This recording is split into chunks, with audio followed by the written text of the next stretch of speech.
Podcast on PowerTalk AM 1460 and FM 101.1. Streaming worldwide on iHeart Radio. Jan Price talks to the movers and shakers in the film business. The Jan Price Show. You're listening to The Jan Price Show, and today my guest is award-winning editor David Heinz, and we are going to be talking about the brand new movie that has been out for a little bit, The Call of the Wild, starring Harrison Ford. Welcome to the show, David. Thank you so much, Jan. Happy to be here. Great to have you on the show.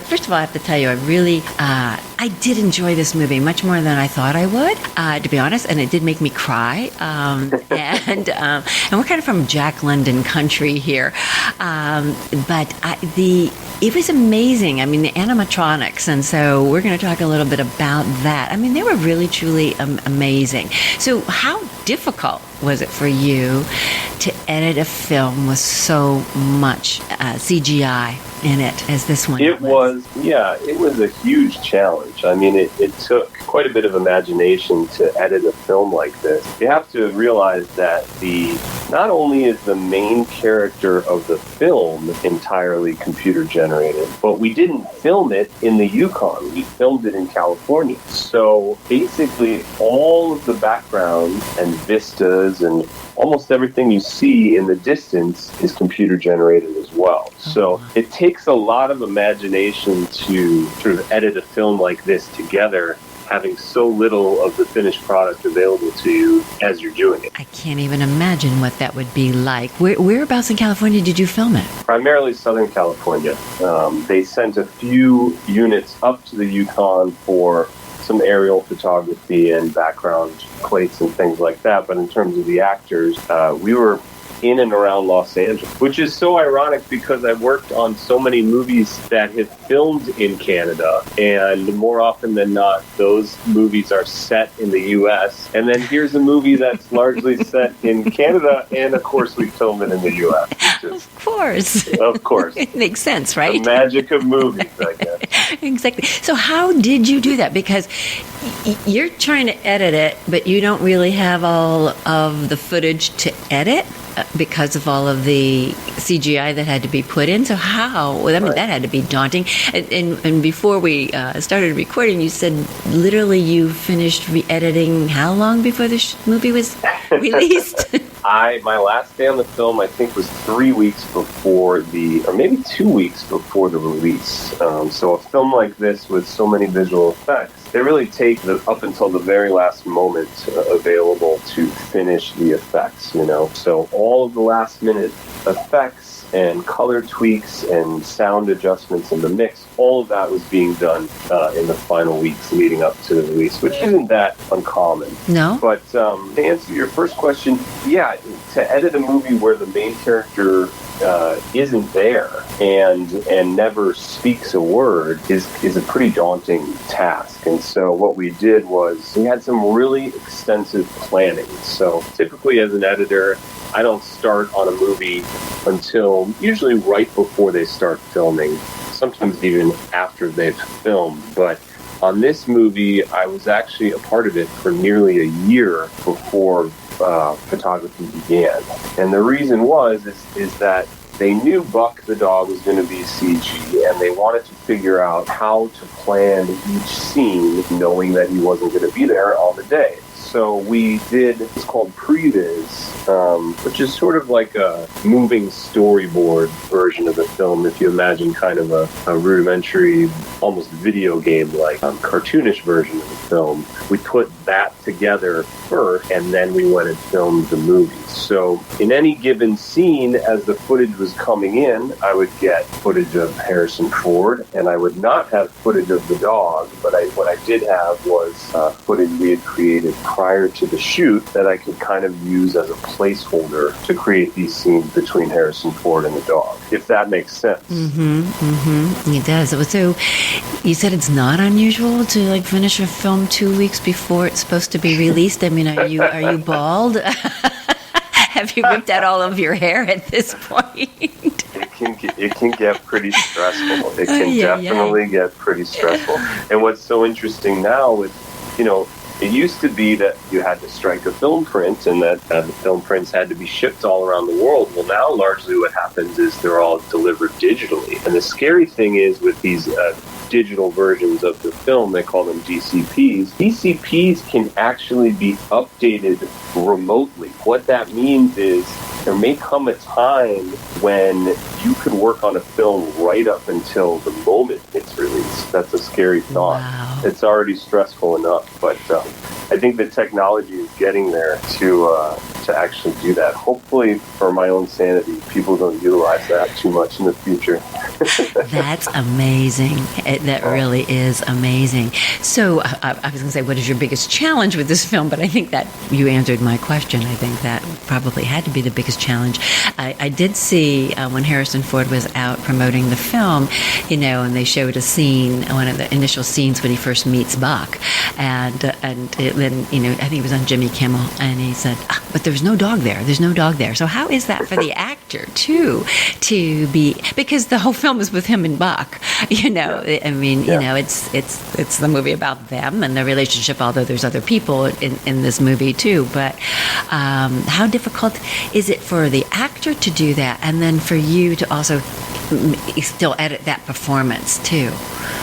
Yeah, so I had also worked on a couple of the Planet of the Apes movies, and through working on those films, I had met some of the really talented performers, the motion capture actors that have done all the work for the Apes movies. Andy Serkis. One of them, was that Andy Serkis yes. being one of them, right. Absolutely. Andy right. Serkis is a terrific actor. Another one, a guy named Terry Notary, who was really an expert in the movement and taught all the other actors, including Andy, the movement of the apes and so forth. Terry was a former Cirque du Soleil performer, and the producers of Call of the Wild gave him a call very early on, knowing that we would, as you say, we need someone there on set for Harrison Ford to reference, to talk to. We need some sort of reference on set for Janusz, our cinematographer, to know how to frame up the shot. So Terry came in, and Terry, being the incredible, gifted, and dedicated performer he was, essentially took the place of a dog. Oh, wow. I know that sounds strange, and it is a little bizarre when you see it at first, but what it provides is invaluable, because now Harrison has someone to play off of in any given scene. I mean, as opposed to trying to emote, to a tennis ball or something like that. Exactly. Now at least Terry's there to ground the Buck's performance in, at least something. At least Harrison can look into his eyes and have someone to speak to. So I would get footage back of Terry as well, and we would sometimes use that to create an initial edit before we had any of the Buck animation back as well. Well, it's so important for an actor to have that acting partner that they can play with, and create with. I mean, obviously, there's the script and people follow the scripts, and sometimes it's to the T, and then other times it's they allow the actor to improvise a little bit, actors to improvise a little bit, and maybe create something that's a little even more magical than what was on the page. So in this particular instance, that didn't really happen, I guess, because Harrison didn't really have this person playing the dog, but he probably had to stick to everything exactly the way it was, I would assume. Well, I think there was seamless too. Still a little bit of discovery on set between the two of them. They could figure out how to block out a particular scene, and I know Harrison said that over time he really developed a bond with Terry. It's as if in some ways he saw through Terry and really felt like Terry was Buck. So I think that was pretty magical as well. Well, that is magical. It is magical. You're very interesting. So then, so there was no snow when you were filming this. The mountains really weren't there. Were the trees there? Some of the trees were there, but not many. So how does that all work for you when you're editing in this process? I mean, at what point do those things get added in? Is it after? I mean, tell me a little bit about that process. Sure, yeah. So to add any, extensive visual effects to any given scene or specific shot is just a ton of work. I mean, it takes an army of really talented artists, sometimes months to fill those frames. So in the meantime, if we need a temporary background put in or something just to give the audience a sense of the scope of the movie, we'll have somebody in the cutting room maybe crudely pull up a stock footage background to throw in there. We might have a previs artist who could help us put some temporary looks in there, something like that. But, as you're talking, I'm imagining the way I was sort of beating my head against the computer and we were putting the avalanche sequence together, which is a sequence in the middle of the movie when Buck first takes the lead of the sled team, and they encounter an avalanche, and Buck has to sort of use his inner instincts to try to outrun the avalanche and to duck into an ice cave and take them to safety. And that scene is I'm really proud of it, but the only footage I got back for that scene was the two actors, Omar and Kara, standing on a sled against a blue screen inside a stage, and the sled barely moved. And goodness. So that's the only footage we got. And so to take that and from that try to build out this, exciting action sequence is a huge, huge challenge. That's where the planning and the time I spent with Chris the year prior to filming really came in handy, because we had a very specific idea of what we wanted for that scene. And as the footage was coming in, I was able to use the blue screen elements we got, but also rely on a lot of the storyboards and the previs we did the year prior to lean on until the animators had a chance to, many months later, fill in those individual shots. So then once the animators come in and the special effects team, then then the editing continues after that, or is it already pre-edited and then they just plug in what you've edited? It is pre-edited. It's edited and we hand it to them and we say, here's what we want for each shot. Here's roughly how long we think each shot's going to be. But as they finish each shot or even do early versions of each shot, we start getting those back one by one. And now we're recutting the sequence based on the footage we're getting. So it's really a constant evolution. In a film like this, on maybe a regular live action film, some scenes you'll do a first cut of, and maybe you end up not tweaking it too much. I mean, many scenes get re-edited many times, but sometimes scenes really remain where they were when you first put them together. This film is not that way. I mean, any big visual effects film like this it just requires you to sort of edit and re-edit as the footage evolves and the animators have done their work, and you're getting those shots back sometimes 6 months later. Again, that is just amazing, this process that you go through. And you, as you said, you worked on this film a long time, and you ended up having 2 children during the time. I had 0 kids when I started the movie, and I now have 2. Yeah, I worked on the movie 2.5 years. It was by far the longest I worked on a film before. Amazing. If you were just tuning in, you're listening to the Jan Price Show, all about movies, and today my guest is award-winning editor David Heinz, and we are just talking about the brand new Harrison Ford film, The Call of the Wild, and the process of editing that film. So for you, I mean, there's a lot of, obviously you like working on big films that sort of have a lot of CGI, because you said you worked on the Planet of the Apes. I don't know, how many did you work on? A number of them, or? I worked on 2. I worked on Dawn of the Planet of the Apes and then War for the Planet of the Apes. So those are, again, big CGI films. So is there is there a reason that you kind of have gravitated towards these big films that have a lot of CGI in them? Or is that just the way Hollywood is anymore? We don't have a choice. No. It is. It's funny. It isn't something I set out to do necessarily. I also worked on The Jungle Book, by the way. Okay, another one. Yeah. So it's interesting. I think once you get set on a certain track, you tend to get calls for those types of films. People feel comfortable knowing that you've done something in the same vein before. That being said, after this one, I'm very ready to edit something that just has humans in it for a change. I think that'd be nice, a nice change of pace. Well, I was going to ask you, because you had your award-winning film American Folk.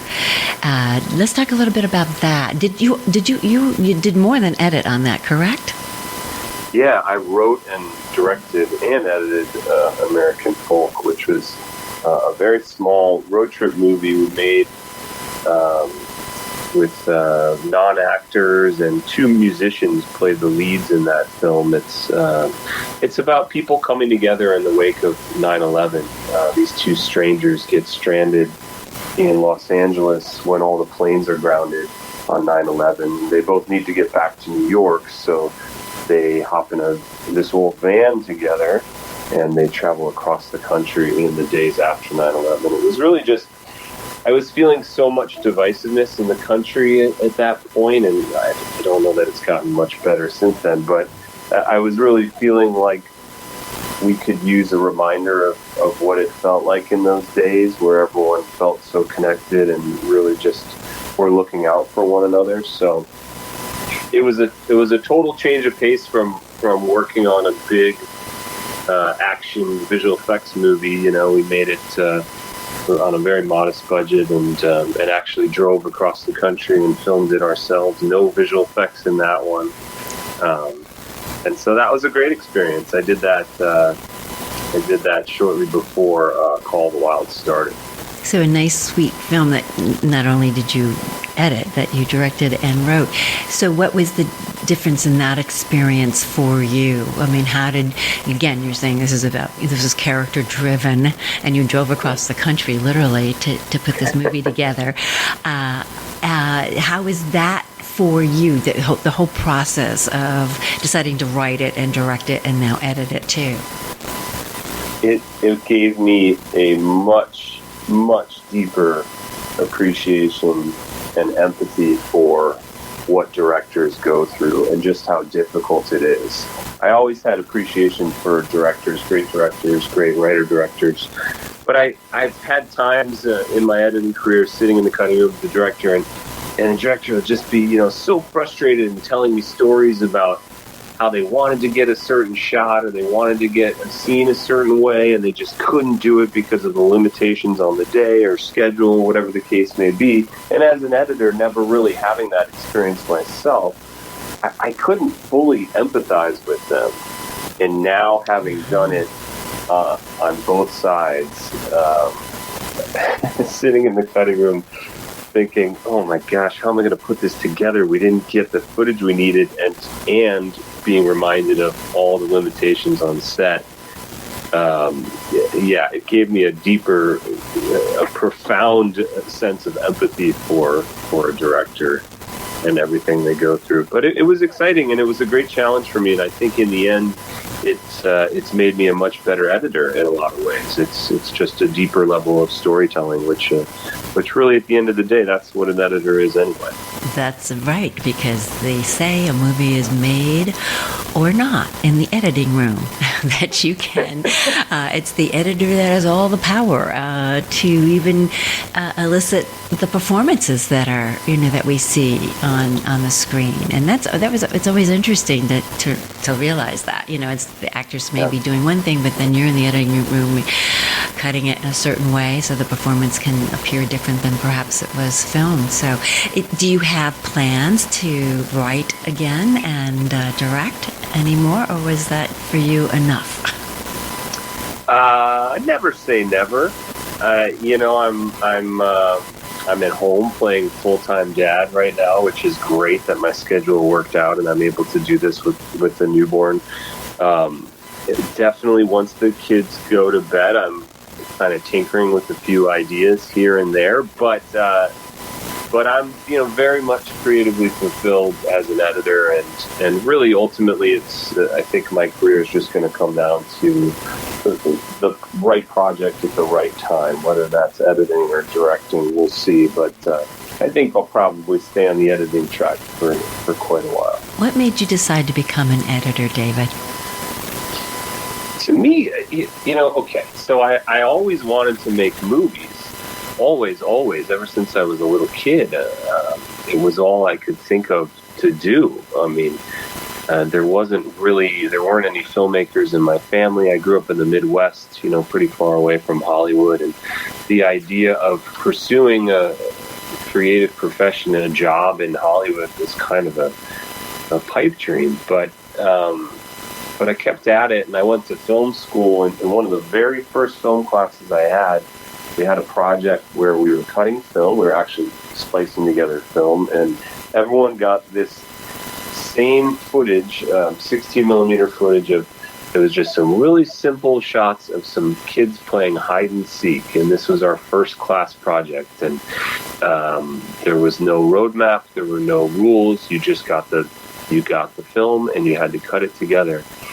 And I just thought it was the greatest thing ever. I mean, and I watched everybody's versions of the kids playing hide and go seek. There were no two versions were the same. I spoke to my teacher who had been teaching there for decades. She said she had never seen two versions exactly the same. And it just kind of dawned on me in that moment that editing was everything. I mean, it's everything. It's, I always say that if you love a movie, you love the editing. You might not come out of the theater saying that, and you probably won't. It's kind of an invisible art in that way. But if you love a story and you're engaged in it and you're moved by it, it's the editing that had a huge hand in that. I think it's possible to have. I don't think it's possible to have a great movie without great editing. I agree. And it's funny, because of what I do and being in this industry, when I watch a film, I definitely look at the editing of the movie. I've had lots of editors on the show throughout the years, and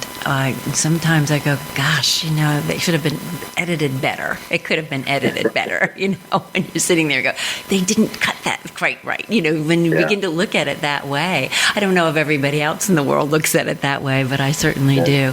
And, sometimes movies would be better if they were edited a little bit better, too. That I've seen. Even movies that have been touted as being wonderful films, sometimes they're just way too long, and it would benefit from, I'm not going to mention anything right now, but could benefit from, editing, and make it a tighter story, to make it a more compelling story. I think that's the magic of the editing, is making us feel something in whatever way it is, whether it's just to get us to think a little deeper about a topic, or, cry, or get angry, or be scared, or laugh a lot, whatever it's supposed to be doing. That the editing is really what makes it and breaks it. So I admire you for what you do, because I think it's got to be a very difficult job sitting in that editing room trying to make the movie a great movie. It's an absolute pleasure. I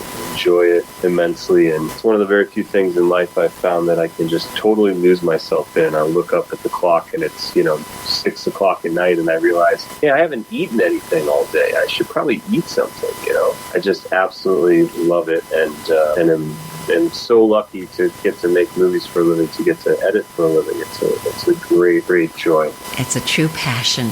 Well, David, it's been a pleasure having you on this show. I look forward to talking to you when you have your next movie out, and go into it a little bit deeper and see what you decided to do next. So thank you so much. Thank you, Jan. It's been a pleasure. Take care. You too. Thank you. You've been listening to the Jan Price Show, all about movies, and now you can listen anywhere, anytime on the iHeart Podcast Network, Spotify, Google Podcast, Apple Podcast, YouTube, and on your smart TV. You can also go to thejanpriceshow.com to listen to archived shows and the Price Movie Minute movie reviews. Thank you for listening. On PowerTalk AM 1460 and FM 101.1, streaming worldwide on iHeart Radio. Jan Price talks to the movers and shakers in the film business. The Jan Price Show.